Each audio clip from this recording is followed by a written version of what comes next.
हरे कृष्णा। जय महाकाली, जय काल भैरव, जय कुलदेवी। तो आज का टॉपिक है आधी रात आपको याद करके क्या सोचा जा रहा है। अभी इस वक्त की उनकी दिल की बात है। हम कर रहे हैं रीडिंग। हमारे सामने है टैरो और ओरेकल। रीडिंग होने वाली है for all signs general collective Hindi tarot reading. Aries to Pisces, मेष से लेके मीन तक सभी राशियों के लिए रीडिंग होने वाली है। So no problem at all. बाकी एज पर योर सिचुएशन, आपके परिस्थिति के अनुसार कुछ बातें या बहुत सारी बातें, कुछ कार्ड या बहुत सारे कार्ड आपके साथ मैच यानी कि रेजोनेट कर सकते हैं। ठीक है, ये जनरल कलेक्टिव रीडिंग है, पर्सनल रीडिंग नहीं है। तो अगर कुछ बातें मैच नहीं भी करती तो उसे जाने दीजिए। टैरो के कार्ड हम स्ट्रेट लेने वाले हैं। बाकी रीडिंग को क्लेम करने के लिए आप कमेंट सेक्शन में एक हार्ट दे सकते हो या फिर 11 11 टाइप कर सकते हो। लाइक, सब्सक्राइब और शेयर करना मत भूलना। ठीक है, हम चुनते हैं ये प्यारा सा टैरो, देखते हैं हमें यहाँ पे क्या रीडिंग मिलती है। आधी रात आपको याद करके क्या सोचा जा रहा है। ठीक है, लेट्स सी। ओके, हमें यहाँ पे 3 कार्ड्स मिले हैं। क्या है वो? हमें मिला है यहाँ पे 7 of pentacles, taurus, Virgo, Capricorn, वृषभ, कन्या, मकर राशि, टेम्परेंस, सैजिटेरियस, धनु राशि। और यहाँ पे मिला है 5 of Swords, Gemini, Libra, Aquarius, मिथुन, तुला, कुंभ राशि। जी, और देखते हैं क्या हमें कोई और कार्ड। यस, मिला। एंड हमें मिल चुका है यहाँ पे King of Swords, Gemini, Libra, Aquarius, मिथुन, तुला, कुंभ राशि and Cancer, Scorpio, Pisces, 2 of Cups. ठीक है, अगर हम इनकी तरफ देखें कार्ड्स की तरफ तो कुछ कह सकते हैं, समझ सकते हैं, अंडरस्टैंड कर सकते हैं। ठीक है, देखो ये पर्सन यहाँ पे किस्मत के बारे में सोच रहा है। ठीक है, कि भाई उसकी ज़िंदगी में किस्मत से बहुत सी चीज़ें हुई हैं। एंड कई बार जैसे हम कहते हैं ना कि भाई किस्मत ने साथ दिया इसलिए हम यहाँ पे पहुँच सके, या फिर मुझे एक मौका मिल गया और फिर उस मौके पे मैंने चौका मारा। तो ये पर्सन वही कह रहा है कि भाई इनकी ज़िंदगी में जो किस्मत है वो बहुत इम्पॉर्टेंट है। ठीक है, एंड ये खुशकिस्मती इनको मिली और आई थिंक ये इसके बारे में सोच रहे हैं कि अगर आप इनके साथ नहीं होते तो इनकी ज़िंदगी कैसी होती। ठीक है, यानी कि भाई अगर आप इनके आज साथ हो, इनको सपोर्ट कर रहे हो, इनसे बात कर रहे हो, या फिर किसी कारण से अगर आप दोनों के बीच कोई इशू चल रहा है और दोनों किसी कारण की वजह से बात नहीं भी कर रहे हैं। ठीक है, तो यहाँ पे ये पर्सन किस्मत को आउटलाइन करना चाहता है। यानी कि अगर अच्छा हो रहा है तो भी ये किस्मत है, अगर अच्छा नहीं हो रहा है या फिर कोई ऐसी चीज़ जिससे दिल पे दबाव पड़ रहा है और हम खुद को झूठी तसल्ली दे रहे हैं, या फिर खुद का स्वाभिमान अभिमान को ठेस ना पहुँचे, इसके लिए अगर हम किसी और से बात नहीं कर रहे हैं तो यहाँ पे भी हम किस्मत को ही दोष दे रहे हैं। ठीक, ये पर्सन क्लियरली कह रहा है कि भाई मेरे लिए किस्मत बहुत इंपॉर्टेंट है। एंड ऐसा नहीं कि मैं खुद के ऊपर विश्वास नहीं करता। ठीक है, बस कुछ समय ऐसे होते हैं जहाँ पे किस्मत का पहिया जब घूमता है तो हम उसको चलने से नहीं रोक सकते। ठीक है, और ये पर्सन आई थिंक बहुत कुछ सोच समझने के बाद ऐसा कह रहा है। बिकॉज अगर हम देखें तो इस पर्सन ने अब तक बहुत से इश्यूज़ को हैंडल किया है। उसने बहुत से लोगों की हेल्प भी की है, बहुत से लोगों से अभिप्राय भी लिया है कि भाई क्या करना सही होगा, क्या करना गलत होगा।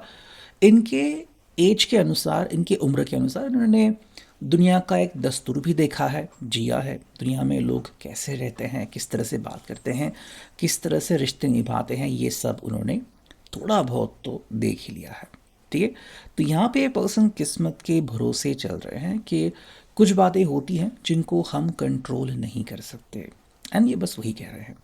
देखो सेकंड जो कार्ड है मिला है टेम्परेंस के सेक्रेटेरियस, धनुराशि। ये पर्सन के हिसाब से भाई आप दोनों के बीच जो सबसे बड़ी अंडरस्टैंडिंग है।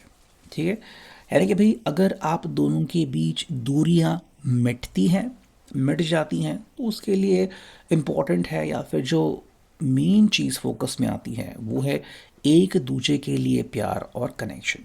ठीक है, वही अगर आप दोनों के बीच दूरियां पनप रही है तो उसके लिए भी यही चीज़ रहेगी कि मे भी शायद आप इनके बारे में कुछ बुरा सुन नहीं सकते, या आपके बारे में कुछ बुरा सुन नहीं सकते, एंड मे बी हालात जो हैं वो शायद आप दोनों को लड़वा रहे हैं, और इस वजह से शायद आप दोनों चुप हैं।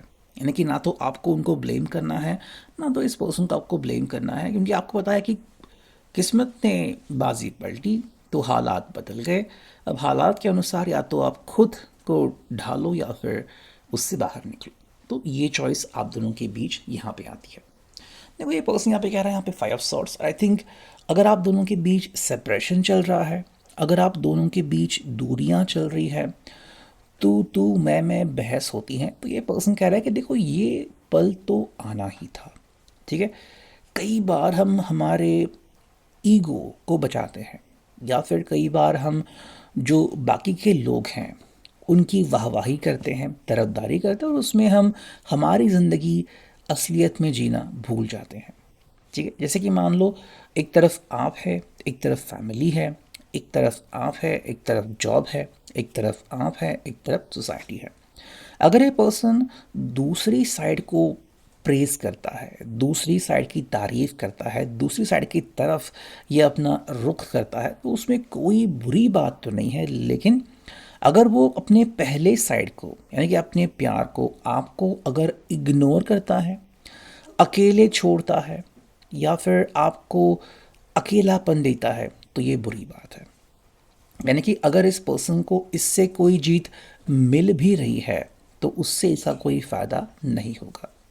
जैसे कि मान लो अगर ये पर्सन काफ़ी अच्छा है अपने करियर में, ठीक है, लेकिन करियर के लिए इस पर्सन ने अपना जीवन दांव पे लगा लिया, या फिर मान लो आपको इग्नोर कर दिया, आपकी छोटी छोटी बातें मिस कर दी, इनफैक्ट आपका बर्थडे भी मिस कर दिया। तो ऐसे में जो बाहरी लोग हैं जिनको इस पर्सन ने सपोर्ट किया है वो तो इसकी वाहवाही करेंगे, लेकिन जब ये पर्सन थका हारा घर आएगा तो जो अकेलापन उसको मिलेगा वो उसे बर्दाश्त नहीं कर पाएगा, क्योंकि ये सब उसको ही सहना पड़ेगा। देखो यहाँ पे किंग ऑफ सॉर्ड्स, और ये पर्सन को अपने ऊपर काम करने की ज़रूरत महसूस हो रही है। ठीक है, या तो उसको लग रहा है कि भाई मुझे तुम्हें कुछ कहने की ज़रूरत है, कुछ ऐसी बातें जो कि तुम्हारे हिसाब से मैंने अब तक कही थी लेकिन निभाई नहीं थी, या फिर कि भाई मैं ज़्यादातर शांत रहता हूँ और अपनी आँखों से बोलता हूँ, मेरे एटीट्यूड से ही बोलता हूँ। तो अब इस पर्सन को लग रहा है कि कुछ बातें मुझे खुल के कहने की ज़रूरत है। ठीक है, मतलब कि भाई क्या किस बात से आप परेशान हो, आप हैरान हो, या फिर क्या इस पर्सन की वजह से आप दोनों की ज़िंदगी में दूरियां आ रही हैं, बढ़ रही हैं। और ये जो चीज़ है इस पर्सन के लिए काफ़ी इम्पोर्टेंट है। ठीक है, कई बार हम किसी इशू को बस जाने देते हैं कि हम जिससे प्यार करते हैं वो पर्सन कभी ना कभी तो इस बात को समझ लेगा या फिर मेरे प्यार को समझेगा, लेकिन वो मोमेंटम, वो मौका कब आएगा वो हमें नहीं पता। एंड अभी इस पर्सन को ये एहसास हो रहा है कि क्या इस पर्सन ने कोई गलती तो नहीं की। देखो एक बात तो होती है कि अगर एक बार मौका चला गया तो आपको वापस से नहीं मिलता, है ना। तो ये पर्सन वही कह रहा है कि भाई मैंने शायद कुछ चीज़ें दांव पे लगाई थी, और अब एहसास हो रहा है कि शायद मैं गलत था और शायद मुझे अब इसका प्रायश्चित करने की ज़रूरत है। नेक्स्ट मुझे कार्ड मिला है 2 ऑफ कप्स। देखो इनकी जो प्रायोरिटी है वो बहुत सिंपल है, बहुत ही प्लेन है।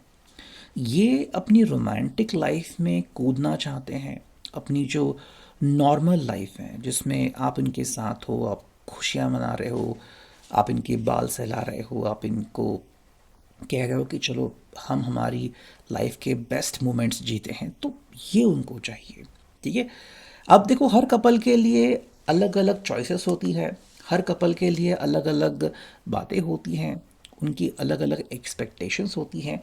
ये पर्सन क्लियरली कह रहा है कि भाई मेरे लिए बस तुम्हारा साथ मिलना यही सबसे बड़ा तोहफा है। ठीक है, ये आपसे कतई दूरियां अब बर्दाश्त नहीं कर सकता। आई थिंक उसने मन में बहुत बार कोशिश की कि अपनी छवि बना के आपके सामने आ जाए, चाहे वो शैडो के रूप में हो या किसी और रूप में हो, छाया के रूप में हो, और फिर आपसे बात करने की कोशिश की और कहा कि देखो ऐसा है वैसा है। लेकिन रियल लाइफ में जो हम ज़िंदगी जीते हैं उसमें जब तक हम खुद से बात नहीं करते तब तक बातें सॉर्ट आउट नहीं होती, इश्यूज रिजॉल्व नहीं होते। तो इस पर्सन को कहीं ना कहीं एहसास हो रहा है कि भाई अब वो समय आ गया है जहाँ पे मुझे अपने बर्ताव को ठीक करने की ज़रूरत है, या फिर जिस बात को लेके मैं परेशान था उस बात को अब मोड़ने की ज़रूरत है। ठीक है, तो ये है अभी के लिए reading. I hope it will resonate. Thank you.